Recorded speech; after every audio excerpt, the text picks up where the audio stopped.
Those crazy Aussies, huh? Man, Australia.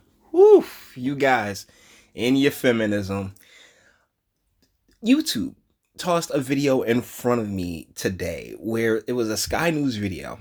And these guys were complaining. I mean, not complaining, but they were voicing their opinion on this presentation that ABC, who is apparently like, PBS or publicly funded programming in Australia, they put out this I guess panel of feminists talking about how to make the world better, because as I've gone over on this channel before, Australia is just nuts. I mean, Sweden, Australia, all those other countries, they're completely nut. They completely lost it when it comes to feminism and, oh my goodness, women need to be this, women need to be here, that, they're okay, whatever, who cares.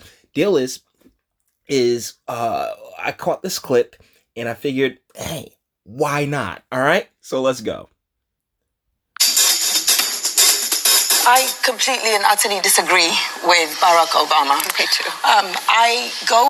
Whoa. Like, okay, first and foremost, I'm going to keep it a buck with you ladies. If your hair is something unnatural, it is a huge warning sign to stay the hell away from you. But this woman is like all in you. I mean, it's just like, it's such a red flag, and that's not a pun. Online, exactly to tell people to fuck off when they attack me. And at this point, I will utter a language warning on the program. You got all these ladies, and she's saying that, like, talking about something that happens online. We've gone over that before. Turn it off. By all means, delete your account. Oh, well, you shouldn't have to delete. You know what? If you can't handle it, you should.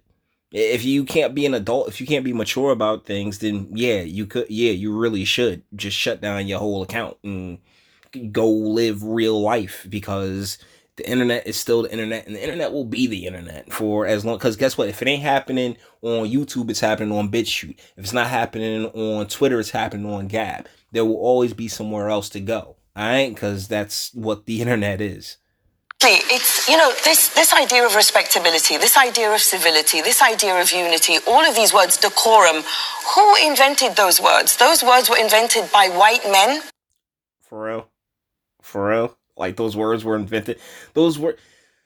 You know what? I don't even feel like doing it because it's so ridiculous. Oh, these words were invented. They were invented and then modified and turned into language by everyone. So you mean to tell me that, like, whatever the words for decorum, civility, and respectability, right? In China, I'm pretty sure they have those words too. So if they so you mean to tell me that was made by white men, even though it was over in China? No, you have your languages, and it's just a way to communicate with each other. And she's sitting here talking about, well, these words were invented by white. Yo, primarily, and you want to know the extra jacked up part is that the words respectability and decorum and chivalry, these words were specifically made to make life more calming and easier for you. Hey, you gotta be respectable. You can't go off the rails, right? It's not like we're having gladiator fights anymore. Thusly, you gotta use your words, and you gotta be nice. You gotta be respectable. Why? Because we need to give women a shot in these spaces, in these areas. Because if it all came down to just physical strength and what it used to be back in the day, particularly before we got Congresses and all that other fun stuff, cats went to war. You went to war, you fought it out, and shoot, whoever was left standing was the one that won the fight. It is what it is. We're going with my way. I'm bigger and stronger than you. And so thusly, these words were created in order to start placating men and getting men, and conditioning men to be more, hey, you gotta be more debonair. You gotta be more gentlemanly. Pardon me. You got to be more gentlemanly. You have to, be more suave and sophisticated. All right. We're trying to be more cosmopolitan around here, and thusly, hey, it's more comfortable settings for females, for ladies. But no, she wants to just burn all that to the ground. It really is so insane how Like, ladies, like, yo, it just doesn't look good for you. For the benefit of other white men in systems and institutions that were always designed to be for white men. And these institutions, these mechanisms, they were put in place for you. It boggles the mind. Weren't designed for women like you and me and so many others. Like you said, people of color and gender diverse people. They never imagined us in those spaces. And then we show up. What are you talking about? Okay, so here's the deal. As time is going on, and as as we have collectively evolved, right? You know, as society as a whole, take the world over. What we've done is, you know, recognize that, hey, you know, there's no big difference between us based on color, which is something completely different than gender, because men and women have different brains. And I think what we're witnessing right here is the female brain just completely scrambled and fried because she's brought into this ideology and this false god of equality, when in reality we're just compatible pieces. Like, you know, if you got the gear in a watch and a screw in a watch, they're not the same thing, but they both serve their function to make the watch work. We just ruin it for them. And so those who abide by the system, and Barack Obama was part of the system and remains part of the system. I also disagree with his wife when she says when they go low, we go high. No, I fucking don't. If you go low, I'm gonna come for you. Wait, what? Like, that's the thing. It's always like the smallest dog that barks the loudest, right? Oh, I'm gonna come for you. What, with what's the name? With I don't know. I mean, we got guns now, so you can shoot. So that's a great equalizer. We got tons of equalizers in this world, right? But for the most part, sweetheart, like, you really ain't got it on a physical level. I mean, shoot, you gotta get the gun, you gotta pick the gun up, and you gotta squeeze that trigger. And trust me, a lot of people, I can't help but think this woman's never like been in any kind of real altercation. I can't really foresee a situation where she's really ever been in danger, because if she had, she wouldn't be up here talking this nonsense. Oh, I'm gonna come for you, and we're gonna, you know what I'm saying? Like, yo, when they go high, we go low. Like, trust me, that's the only reason you got play. That respectable stuff, that you want to become uncivil. You want to unleash the beast? Come on, yo. You don't want no parts of that. You really don't. You just talking out your ass. So no, I do not have the luxury or the privilege to sit there and be civil with people who do not acknowledge my full humanity. Who isn't, though? Who's not acknowledging your full humanity? You point them out, we'll all be like, yo, what's your problem?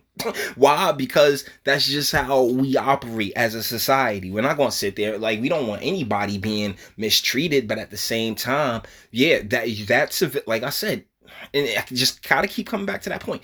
The civility is there for your protection, darling. Like, yo, like, what do you think it was back in caveman times? Yo, Mike, you refuse to see my humanity. Like, seriously, back in the caveman days, they'd be like, yeah, I think she pretty. Knock upside the head, drag into the cave. Oh, guess who's wife now? So come on, man. Like, miss me. You're sitting on the shoulders of giants, but you acting like you was born 35 feet tall. Come on, miss it. I refuse, number one. Number two, there are so many voices who have found their platform on social media, finally, after being the gatekeepers, refused to let us in for such a long time. Once again, that's nonsense, because y'all been in there. The female CEO before Susan Wojcicki, right? Because we've had female CEOs in this country for forever and a day. Remember Carly Fiorina from even I think that was 2016 primaries. But before her, like, you're sitting here talking about, oh, we haven't, you refuse to let us in. But there's so many different examples of people being let in happily, and not based on anything other than not particularly gender or race. Because they're still two separate things, and I heard that earlier where she tried to conflate the two, like, oh, you know, people of color.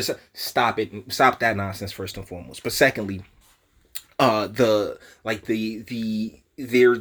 threshold, these bars, all these glass ceilings and nonsense, they've been knocked down for a real long time. You just bored and got nothing better to do. And this guy, man, he Whew, I wonder what he benches. But there are people who have never had any platform. I'm thinking of young black feminists in the United States. Word.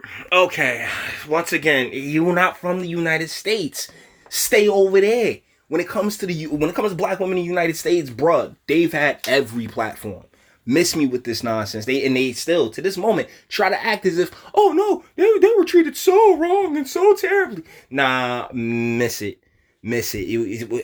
Jesus Christ. Why are all these people not from the United States coming and telling us Americans how what's up with us? Bruh, this is not your game. Stay over there. Worry about Australia. Jesus. Indigenous feminists in the United States and Canada, because I move back and forth between the US and Canada. There is one Indigenous woman in Canada who every day tweets about missing and killed Indigenous women in Canada. Nobody has bothered to find out what happened to them. In the United States, really incredibly. So deal is that, well, did you bother going to their localities and asking the municipal police forces, hey, did you investigate this? What happened? I sincerely doubt it, because you probably found out a lot of them were investigated, and what happened. I can't particularly speak for them, but this is like, you're sitting here talking about, with the power that social media. No, the deal is that they, trust me, particularly when it comes to black feminists, quote unquote, in the United States. They've been heard since the 70s. It's a big part of the reason why our families are completely destroyed and our communities are the way that they are. And you want to sit here and talk about, they don't get hurt. That is bullshit. Successful campaigns have happened online because we refuse to be civil to those who don't recognize our humanity. What she calls a successful campaign, we're just going to assume is a Kickstarter or a GoFundMe or something like that. Oh, yes, we raised a lot of money, but we don't have enough money, so we need to get more money, because that's the thing. And I'm going to go back to the Mugabe tweet. You can't please them. You can sit there and you can bend over backwards. She's sitting here on, Australian national television talking about how, oh my goodness, women are so ignored. You're sitting there amongst a whole feminist panel. Everybody, they done gave you what you wanted, and yet still, no, we need more. It's ridiculous. So for those who say be civil, for those who say be polite, I have an entire chapter on the political importance of profanity. And I remind them of a Ugandan feminist called Dr. Stella Nyanzi, who is currently in prison in Uganda because she wrote a poem on Facebook wishing that the mother of the dictator of her country had poisoned him, that her birth canal had poisoned him during birth.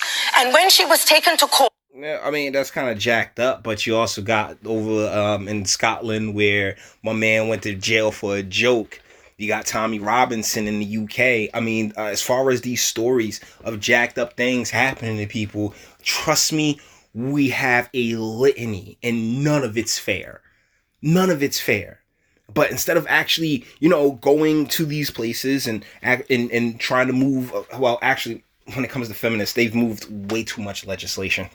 It's just more, to be real with you. Normally when it comes to, black men's issues, I can sit here and say, yeah, we need to go and we need to change policies. We need to get, legislation done. But when it comes to feminism, you guys have freaking deed.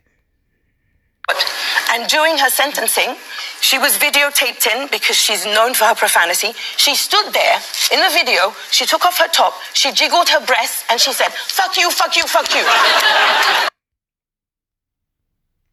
So, I guess they were right to, it's childish. Don't you got anything? No, they don't. They're feminists. They don't have anything better to do. The children that they do have hate them, and the cats are just ready for them to leave whenever they're in the crib. I need to be profane. And it's insanely not ladylike. It's incredibly masculine, and honestly, it's just nothing more than vulgarity for the sake of vulgarity. Shoot, even when a lot of guys cuss, It's more for, impact. Because guess what? We have that next level. That's the thing. And you know what? Here's the thing. I think I got a really good point to cap this off with. When it comes to being profane, right? Profanity is usually a signal that this conversation, this polite conversation, is really ready to go to the next physical level. I'm ready to fight you now. That's what using profanity, particularly in a heated conversation, means. Like, bruh, I'm about to f you up. You know what I'm saying? Like, we about to get it in.